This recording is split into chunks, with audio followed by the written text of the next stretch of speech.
ರಾಮ ಮಂದಿರ ಉದ್ಘಾಟನೆ ಹಿನ್ನೆಲೆಯಲ್ಲಿ ಗ್ರಾಮದಲ್ಲಿ 20 ಅಡಿ ಎತ್ತರದ ಶ್ರೀರಾಮನ ಮೂರ್ತಿ ಮೆರವಣಿಗೆ ನಡೆಯಿತು. ವಿಜಯಪುರ ಜಿಲ್ಲೆಯ ಕೊಲ್ಹಾರ ತಾಲೂಕಿನ ಮಸೂತಿ ಗ್ರಾಮದಲ್ಲಿ ಸಮಸ್ತ ಗ್ರಾಮದ ನಾಗರಿಕರೆಲ್ಲರೂ ಸೇರಿಕೊಂಡು ಇದೇ ಜನವರಿ 22ರಂದು ಉತ್ತರ ಪ್ರದೇಶದ ಅಯೋಧ್ಯೆಯಲ್ಲಿ ರಾಮ ಮಂದಿರ ಉದ್ಘಾಟನೆ ಹಾಗೂ ರಾಮನ ಮೂರ್ತಿ ಪ್ರಾಣ ಪ್ರತಿಷ್ಠಾಪನೆ ಅಂಗವಾಗಿ ಗ್ರಾಮದಲ್ಲಿ ಜರುಗಿದ 20 ಅಡಿ ಎತ್ತರದ ಶ್ರೀರಾಮನ ಮೂರ್ತಿಗೆ ಮೆರವಣಿಗೆ ಶ್ರೀಗಳ ನೇತೃತ್ವದಲ್ಲಿ ಚಾಲನೆ ನೀಡಲಾಯಿತು. ಗ್ರಾಮದ ಪ್ರಮುಖ ಸರ್ಕಲ್ ಮೂಲಕ ಸಾಗಿದ ಮೆರವಣಿಗೆಯಲ್ಲಿ ಕುಂಭ ಹೊತ್ತ ಮಹಿಳೆಯರು, ಹಲಗೆ ಕುಣಿತ, ಡಿಜೆ ಸೌಂಡ್ ಸೇರಿದಂತೆ ಶ್ರೀರಾಮ ಲಕ್ಷ್ಮಣ ಸೀತಾ ವೇಷಭೂಷಣದಲ್ಲಿ ನೋಡುಗರ ಕಣ್ಮನ ಸೆಳೆದರು. ಮಹಿಳೆಯರು, ಯುವತಿಯರು ಗ್ರಾಮದ ಪ್ರತಿ ಮನೆ ಹಾಗೂ ರಸ್ತೆ ಉದ್ದಕ್ಕೂ ರಂಗೋಲಿ ಹಾಕಿ ಅಲಂಕರಿಸಿದ್ರು. ಮೆರವಣಿಗೆ ಮಧ್ಯದಲ್ಲಿ ಶ್ರೀರಾಮನ ಮೂರ್ತಿಗೆ ಆರತಿ, ಹೂ ಮಾಡುವುದರ ಮೂಲಕ ಭಕ್ತಿ ಮೆರೆದರು. ಈ ಸಂದರ್ಭದಲ್ಲಿ ಗ್ರಾಮದ ಸಮಸ್ತ ಗುರು ಹಿರಿಯರು, ಯುವಕರು ಸೇರಿದಂತೆ ಮಹಿಳೆಯರು ಉಪಸ್ಥಿತರಿದ್ದರು. ಶೋಭಾಯಾತ್ರೆಯು ಮಸೂತಿ ಗ್ರಾಮದಲ್ಲಿ ಹಮ್ಮಿಕೊಂಡಿದ್ದು ಬಹಳ ಸಂತೋಷದ ಒಂದು ಸಂಗತಿ. ಶ್ರೀರಾಮಚಂದ್ರನ ಮೂರ್ತಿ ಪ್ರತಿಷ್ಠಾಪನೆ ಅಯೋಧ್ಯೆಯಲ್ಲಿ ನಾಳೆ 22ನೇ ತಾರೀಕಿಗೆ ನಡೀತಾ ಇದೆ. ಅದರ ಪೂರ್ವಭಾವಿಯಾಗಿ ನಮ್ಮೆಲ್ಲ ಗ್ರಾಮದ ಹಿರಿಯರು ಅಕ್ಕಂದಿರು ಸೇರಿಕೊಂಡು ರಾಮನ ಒಂದು ಮೆರವಣಿಗೆ ಮಾಡಬೇಕನ್ನುವಂಥ ಉದ್ದೇಶವನ್ನು ಇಟ್ಟುಕೊಂಡು ಅತ್ಯದ್ಭುತವಾಗಿರ್ತಕ್ಕಂಥ ಮೆರವಣಿಗೆಯನ್ನು ಮಾಡಿದ್ದಾರೆ. ಗ್ರಾಮದ ಸುತ್ತಮುತ್ತಲ ಸ್ವಚ್ಛಗೊಳಿಸಿ ರಂಗೋಲಿಯನ್ನು ಹಾಕಿ ಕುಂಭ ಆರತಿಯಿಂದ ಶ್ರೀರಾಮನ ಮೆರವಣಿಗೆಯನ್ನು ನಾವೆಲ್ಲ ಅದ್ದೂರಿಯಾಗಿ ಮಾಡ್ತಾ ಇದ್ದೇವೆ. ಇದು ರಾಷ್ಟ್ರಕ್ಕೆ ಒಂದು ಶುಭ ಸಂದೇಶ ಅನ್ನುವಂಥ ಮಾತನ್ನು ಭಾಳ ಖುಷಿಯಿಂದ ನಾನು ಹೇಳ್ತಾ ಇದ್ದೇನೆ. ಇಂಥ ರಾಮನ ಒಂದು ಕೀರ್ತಿ ಪ್ರಪಂಚಾದ್ಯಂತ ಹಬ್ಬಲಿ ಅಂತ ಹೇಳ್ತಾ ನಾನು ಎರಡು ಮಾತುಗಳನ್ನು ಮುಗಿಸ್ತೇನೆ. ರಾಮರ ಪ್ರಾಣ ಪ್ರತಿಷ್ಠಾಪನೆಯಿಂದ ಸಮಾಜದಲ್ಲಿ ನ್ಯಾಯ, ಧರ್ಮ ಹಾಗೂ ಸತ್ಯ ಹೊಳ್ಳಿ ನಮ್ಮ ಸಂಸ್ಕೃತಿಯಾಗಿ ಬೆಳೆಯಲಿದೆ ಎಂಬ ವಿಶ್ವಾಸ ನಮಗಿದೆ. ಅದಕ್ಕಾಗಿಯೇ ಈ ಎಲ್ಲ ಸಂಕಲ್ಪ ಹಾಗೂ ಶೋಭಾಯಾತ್ರೆ. ಜೈ ಶ್ರೀರಾಮ್.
ಪಾರ್ವತೀಯ ರಸಿಗೆ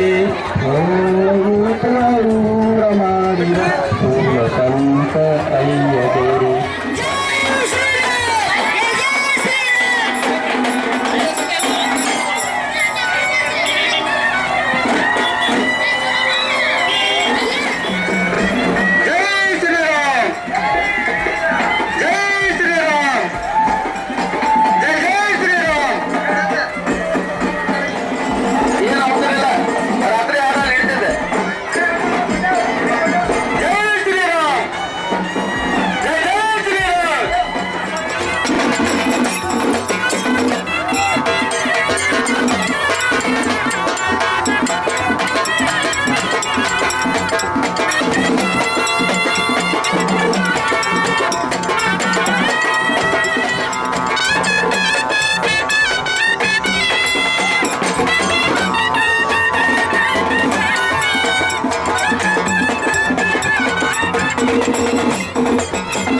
पूज्याय राघवे ಶ್ರೀ ರಾಘವೇಂದ್ರ ಸ್ವಾಮಿ ಜ್ಯೋತಿಷ್ಯಾಲಯ. ನಮಸ್ಕಾರ. ಪೂಜ್ಯಾಯ ರಾಘವೇಂದ್ರಾಯ ಸತ್ಯಧರ್ಮರಚಿತ ಭಜಿತಾಂ ಕಲ್ಪವೃಕ್ಷಾಯ ನಮತಾಮ ಕಾಮಧೇನವೇ. ನಿಮ್ಮ ಮೇಲೆ ಮಾಟ ಮಂತ್ರ ಪ್ರಯೋಗ ಆಗಿದೆಯಾ? ಪ್ರೀತಿ ಪ್ರೇಮ ಹೆಸರಿನಲ್ಲಿ ಮೋಸ, ಮನೆಯಲ್ಲಿ ಕಿರಿಕಿರಿ ಸಮಸ್ಯೆ ಇದೆಯಾ? ಇವೆಲ್ಲ ಸಮಸ್ಯೆಗಳಿಗೆ ಒಂದು ಪರಿಹಾರ. ರಾಘವೇಂದ್ರ ಸ್ವಾಮಿ ಪೂಜಾ ಶಕ್ತಿಯಿಂದ ಹಾಗೂ ಅಗೋರಿ ನಾಗ ಸಾಧು ವಿಧಿ ವಿಧಾನಗಳಿಂದ ಮಹಾಪೂಜೆ ತಂತ್ರದಿಂದ ಮತ್ತು ಇದರಿಂದ ಫಲ ಹೇಗೆ ಸಿಗುತ್ತದೆ? ನಿಮ್ಮ ಸಮಸ್ಯೆ ವಾಮಾಚಾರ ಪ್ರಯೋಗ ದುಷ್ಟಶಕ್ತಿಯಿಂದ ಅದನ್ನು ಹೇಗೆ ದೂರ ಮಾಡಬಹುದು? ಪ್ರೀತಿ ಪುನಃ ಪಡೆದುಕೊಳ್ಳುವುದು ಹೇಗೆ? ಶಕ್ತಿಶಾಲಿಯಾದ ಮಂತ್ರ ಯಾವುದರಿಂದ ಸಿದ್ಧಿಯಾಗುತ್ತದೆ? ಇವೆಲ್ಲ ಸಮಸ್ಯೆಗಳಿಗೆ ಪರಿಹಾರಕ್ಕಾಗಿ ಒಮ್ಮೆ ನಮ್ಮನ್ನು ಸಂಪರ್ಕಿಸಿರಿ.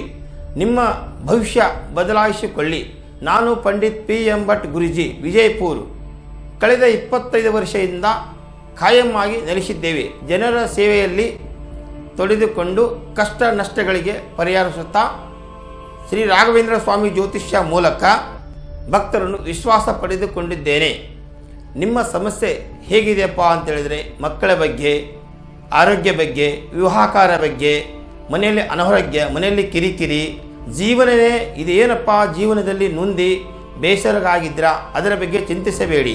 ಯಾವುದೋ ನಿಮ್ಮ ಸಮಸ್ಯೆಗಳಿದ್ದರೂ ನಮ್ಮನ್ನು ಕಚೇರಿಗೆ ನೇರವಾಗಿ ಸಂಪರ್ಕಿಸಿ.